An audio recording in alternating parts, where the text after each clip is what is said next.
pronounce your slave. Don't tread on us. You cross the line. Yeah, there's going to be basic principle. It would include everyone in principle from, let's say, 16 to 55 years of age. And then it would allow for anyone who was outside of those parameters, at least at the upper level, to volunteer for the system. And then it would give certain exemptions to people who were in public office, say judges or whatever, and certain people who were in private occupations where they had, say, hospital, all right, working in medical services.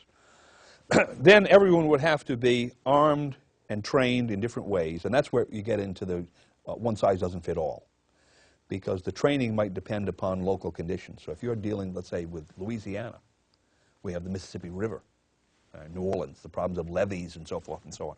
Obviously, one important part of the Louisiana militia would be people being trained in some kind of service units, construction units or whatever, that would deal with that particular problem, keep their eye on that problem, apparently better than the U.S. Corps of Engineers has done, right? If you're living in other areas, you're going to have other problems to deal with. Now, the picture that comes to my mind now, let's take Virginia, for instance.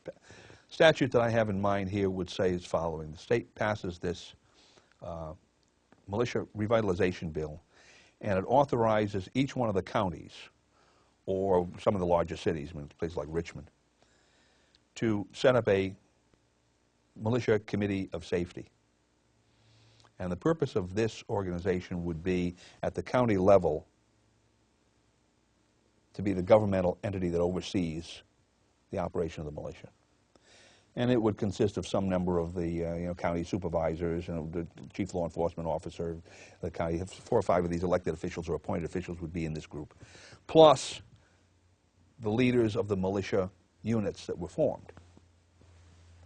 And then we'd form militia units initially on the basis of what used to be called independent companies, because we don't want to scare people right away.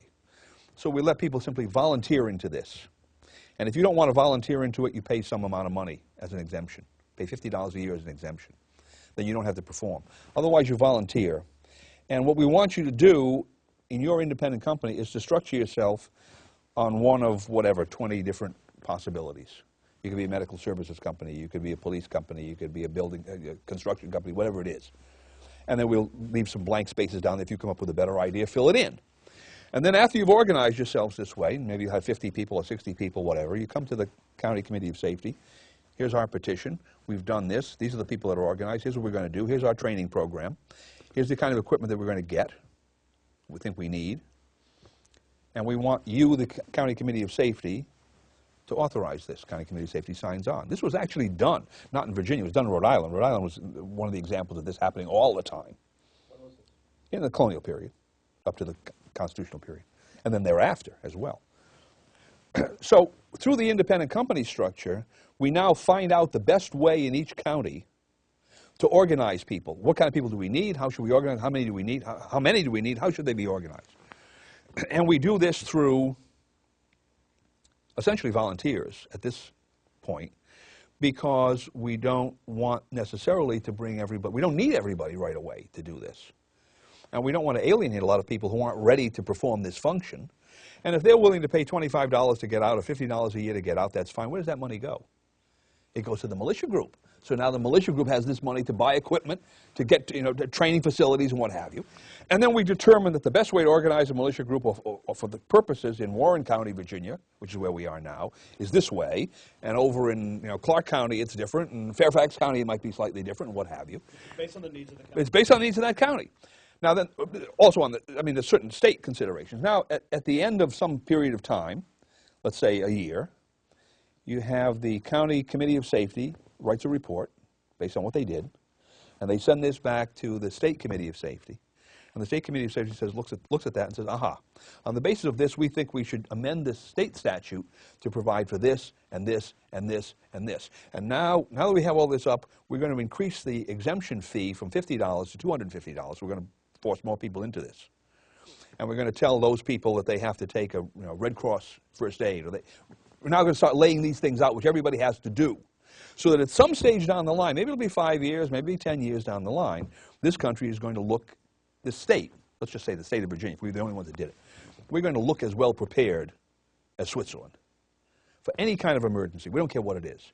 Natural disaster, epidemic, economic collapse, attack by the Chinese, you name it. We're going to be as well prepared as we could be. We may not have nuclear weapons to retaliate, but otherwise we're going to be as well prepared at the state and local level as we could be.